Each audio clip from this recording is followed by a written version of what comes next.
नमस्कार, मैं ज्योतिषारी देवी सव्यसाची शर्मा आप सबको शारदीय नवरात्रि की हार्दिक शुभकामनाएं देता हूं और माँ से प्रार्थना करता हूं, माँ इस नवरात्रि में आपकी सारी मनोकामनाएं पूरी करें।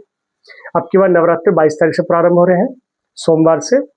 और जो शुभ घट स्थापना का समय बन रहा है वो बन रहा है सुबह 6:09 से लेकर के सुबह 8:06 के बीच में। उसके उपरांत 9:11 से लेकर 10:40 तक। और अगर आप अभिजीत मुहूर्त में स्थापित करना चाहते हैं तो अभिजीत मुहूर्त आपका जो बन रहा है 11:49 से 3:58 तक। ये अभिजीत मुहूर्त है। इस मुहूर्त में आप घर स्थापित अपने घर पे कर सकते हैं।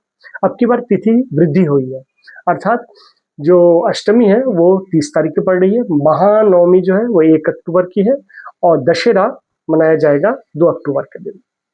दशहरा पूजन का जो शुभ समय होगा वो दोपहर को 1:30 बजे से लेकर 3:30 के बीच में होगा। उस समय आप अपने घर में दशहरा की पूजन कर सकते हैं।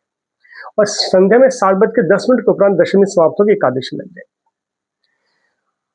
आप पूरे मन से माँ की पूजा कीजिए, माँ की उपासना कीजिए, माँ अवश्य शुभ फल देंगे और आपकी सारे मनोकामनाएं पूरी करेंगे। मैं एक छोटा सा उपाय कहूंगा, आप चाहे तो कर सकते हैं। आप अपने एज के अनुसार, उम्र के अनुसार लौंग ले लीजिए और उनको काले धागे में पिरो के माला बना दीजिए, चाहे गेंठ बांध के, जैसे भी सुविधा हो।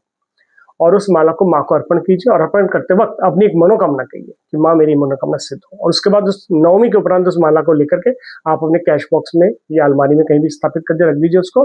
और आने वाले चैत्री नवरात्र तक ये आपके साथ रहेंगे। आप देखेंगे इस बीच माँ की कृपा होगी तो आपकी मनोकामना अवश्य पूरी होगी। उसके उपरांत चैत्र नवरात्र में उस माला को लेकर बहते जल प्रवाह कर देंगे या पीपल की पेड़ में छोड़ देंगे। प्रतिवर्ष की तरह ईश्वर भी ज्योतिष संस्थान और मंदिर में घट स्थापित होगा, हम श्रीफल स्थापित करेंगे। प्रतिवर्ष की तरह जो भक्तगण चाहते हैं वो हमसे संपर्क करेंगे, हम उनके नाम से घट स्थापित करेंगे और दशमी के उपरांत वो श्रीफल उनको देंगे, उसको अपने घर पे स्थापित करेंगे। आने वाले चैत्र नवरात्र कहा जाता है इसको घर में स्थापित करने से सुख शांति समृद्धि वृद्धि होती है, वो नेगेटिविटी दूर होता है। बाकी माँ की कृपा बनी रहे आप सबके ऊपर, माँ का संपूर्ण आशीर्वाद प्राप्त हो और खूब मन से और खूब उत्साह से इस नवरात्र का आनंद उठाइए। माँ की कृपा सदा बने रहे और साथ में दुर्गा पूजा का आनंद रहे। जय माँ दुर्गा, दुर्गति नाशिनी माँ चामुंडा, माँ काली, माँ कात्यायनी, माँ ताराबीन, सिद्धात्री गौरी माँ को संगाई। नमस्कार, धन्यवाद।